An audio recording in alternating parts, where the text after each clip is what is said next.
qarindoshlar. Sharq Turkiston Surgundi hukumati televiziyasining xabarlar programmasini ko'rishlarini qizg'in qarshi olamiz.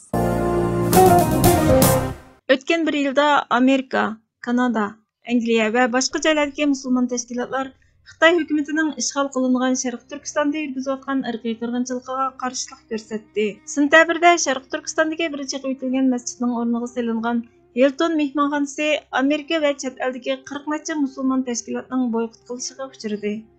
2020 yili 12 oyda dunyodagi 70 dan ortiq musulmon o'quvchilar jamiyati va 10 necha Uyg'ur gruppasi 57 a'zo davlatdan tarkib topgan Islom hamkorlik tashkilotiga ochiq xat yozib, ularni Xitoyning irqiy qirg'inchiligini ayblashga chaqirdi.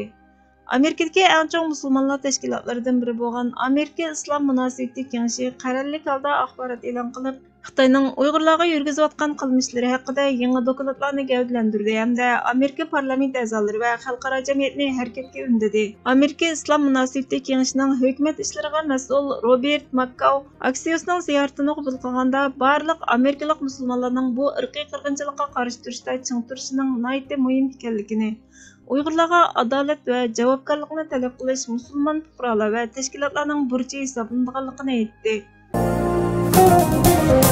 Xitoyning yaqinlashgan zavoli va Amerika-Xitoy texnika urushi nomli asarning yozuvchisi Gordon G. Chang Fox xabarlarida Amerika 2022 yili Xitoyga nimalarni qilish kerak degan temada elib borgan suhbatida Amerika Xitoy hokimiyatining yomon g'arazlik hujumidan o'zini qo'g'damaydi. Chunki Bayden bizning Xitoyning hujumiga uchraydiganligimizni ko'rishni rad qildi. Xitoy Tayvanga davomli havo hujumi qo'zg'amoqda. Bu yana takrorlanadiganday qiladi. Biz Tayvanni qo'g'dishimiz kerak. Xitoy Tayvanning havo sohasiga hujum qildi va bu qilmishini rad qildi. Bizning Xitoyning havo mudofaasini xabar qiladigan uchquchsiz aeroplanga ehtiyojimiz bor. Xitoy Tayvan havo sohasiga kirganda bizning aeroplanlarimiz Xitoy havo mudofaa rayonidan uchib o'tishi kerak va yana dengiz armiyasi urush elib berishimiz kerak. Dengiz qirg'oqi muhofazatchisimi bu urushga qatnashishi lozim. Bu Tayvan bo'g'zidan o'tadigan paraxodlar bo'lishi kerak. Xitoy Amerikaning taqobil turishiga ishonganda cho'qim chekinadi. Xitoyning Sharq Turkistondagi irqiy qirg'inchilik jinoyati sababidan Olimpik tantarbiya musobaqasini diplomatik boykot qilish yaxshi bir qadam, ammo bu yetarli emas. Olimpik musobaqasini boshqa bir davlatga yutkash. Xitoyni har qanday bir Olimpik tantarbiya musobaqasiga qatnashtirmaslik kerak dedi. Milliarder Elon Musk boshchiligidagi elektronlik mashina ishlab chiqaruvchi Tesla shirkati Yangi yil arifasida Urumchida ko'rgazma zali ochgandan keyin tanqidga uchradi. Cumhuriyetchilar partiyasining Kengash palata a'zosi Marco Rubio Twitterda davlatsiz shirkatlar Xitoy Kompartiyasining Sharq Turkistondagi irqiy qirg'inchilik yurgizish va majburiy emgak silish jinoyatini yo'shirishga yordam qilyotdi dedi.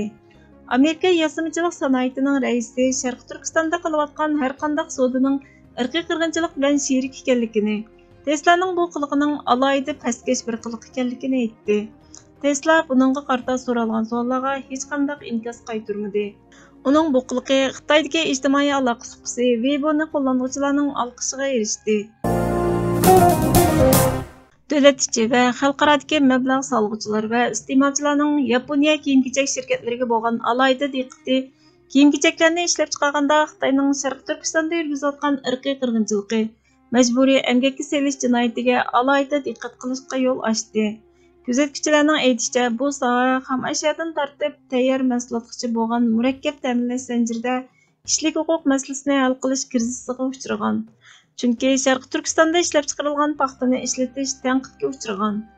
Asosliq markalari nano olamni o'z ichiga olgan TSI shirkati Sharq Turkistonda ishlab chiqarilgan paxtani ishlatishni to'xtatdi. Tantarbiya buyumlarini ishlab chiqaruvchi Mizuno shirkati almashtirish materiallarini ishlatishni qaror qildi. Sharq Turkistonda ishlab chiqarilgan paxtani ba'zi mahsulotlarda ishlatiladigan Sanyo Shokai kiyim-kechak cheklik shirkati bu yil e'tiyozdan boshlab ishlatishni to'xtatishni qaror qildi. Uniqlo va boshqa kiyim-kechak markalarini parcha setish shirkati butkul ishlab chiqarish jarayonida ta'minlash zanjirida majburiy emgak xavfi bor yo'qligini tekshirishga yo'l qo'ydi. To'qimachilik ishlab chiqaruvchi Teijin cheklik shirkati Yaponiyaning ichki va sirtdagi savdo sheriklari ustida yillik tekshirish olib bordi. Bu shirkat kishilik huquq dafsanchiligiga aralashmaslik, hukumatsiz tashkilotlar bilan hamkorlashib, munosabatli iqtisodiy taftish qilishga qarata maydonini aydonlashtirdi. Allah seni öyle yaratkanken sen hiç kimge kulluk kılma. Bütün insanlar Allah'ın kuludur. Hiç kim bendenin kulu emasdir.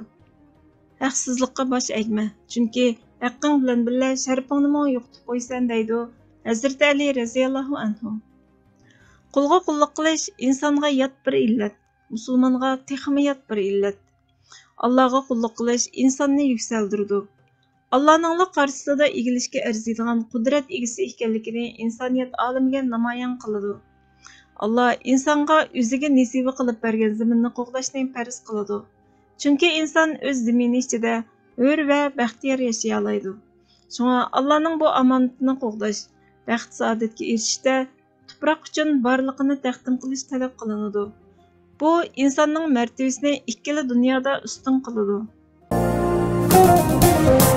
Hürmetli görürmenler, haberlerimizden kökünü için köp rahmet. Kiler kıttım programımız görüşkice Allah'a emanet olmaysızlar.